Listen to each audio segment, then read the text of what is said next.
disampaikan oleh Pak Maman harus datang katanya. Jadi saya datang Pak Nurdin di sini. Disebutkan juga ada Pak Firman soal sini. Assalamualaikum warahmatullahi wabarakatuh. Waalaikumsalam. Belum di Komisi 4 ini, Pak.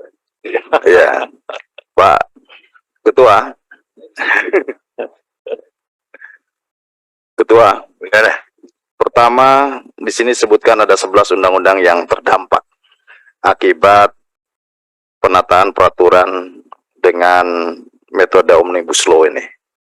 Saya sebetulnya jangan sampai anggota DPR kalau ditanya, nanti ini kan pasti akan banyak reaksi lah, dan mungkin akan banyak forum yang nanti akan ditanya, dampaknya di mana sih dari 11 undang-undang itu terhadap undang-undang ini. Sehingga mungkin kita membutuhkan untuk adanya matrik terhadap 11 undang-undang terhadap undang-undang ini. Jadi mana saja yang tentu ini akan bisa saja mungkin redundant, bisa berseberangan atau bertabrakan, atau justru bisa sejalan gitu. Karena apakah juga 11 undang-undang ini dinyatakan tidak berlaku? Mungkin enggak kan? Pasti pasal-pasalnya saja yang dinyatakan tidak berlaku ketika pasal-pasal ini berlaku gitu. Yang kedua,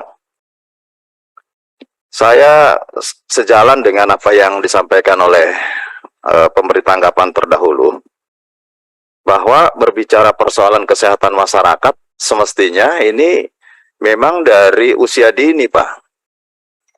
Saya tidak melihat di dalam hak dan kewajiban ini kita secara detail ya, secara rigid bahwa secara dini memang undang-undang ini menjamin terhadap kesehatan masyarakat.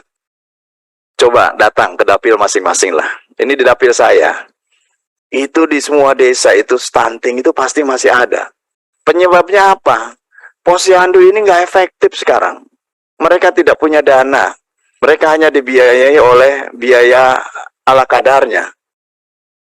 Biaya yang tidak secara khusus pemerintah menyiapkan untuk anggaran posyandu. Ini realitas loh, Pak. Jadi bagaimana mungkin kita akan bisa menjamin di sini terhadap hidup sehat fisik, mental, spiritual, dan sosial jika hak-hak dasar masyarakatnya tidak kita jamin duluan gitu. Apalagi kalau sudah naik kepada tingkat selanjutnya. Masyarakat ini sekarang kalau berobat itu ya paling diberi 3 hari saja, dirawat itu sudah harus dipindahkan ke lain rumah sakit gitu. Jadi memang tidak sesederhana itu menurut saya membuat regulasi ini gitu ya. Sepanjang daya tekan terhadap penyelenggara sistem kesehatan di lapangan betul-betul bisa dilaksanakan. Di mana pasal ini bisa adanya gitu? Di mana? Kalau kemudian ini hanya menjadi pasal-pasal yang pada akhirnya pun dianggap sebagai kalimat-kalimat yang normatif, menurut saya tidak efektif akan menjamin kesehatan di masyarakat gitu. Yang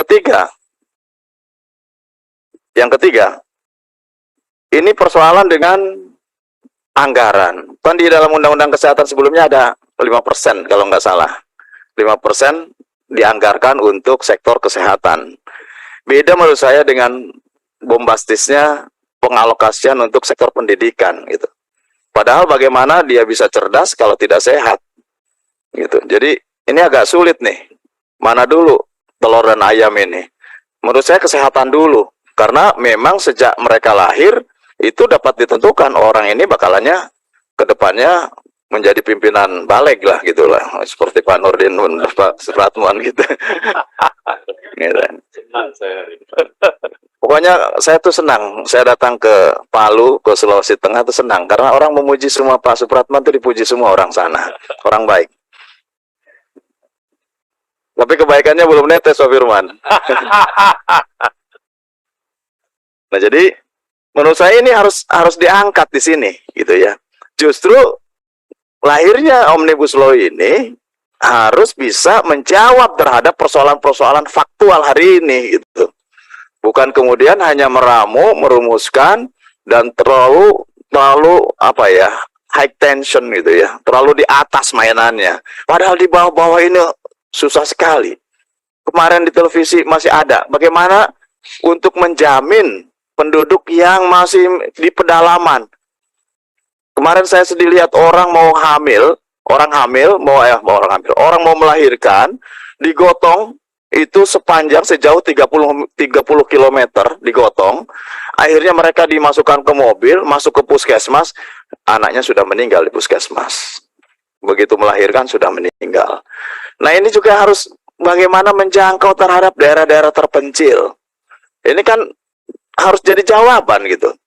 Undang-undang ini bukan pertanyaan, bukan pernyataan, tapi jawaban terhadap situasi masyarakat hari ini.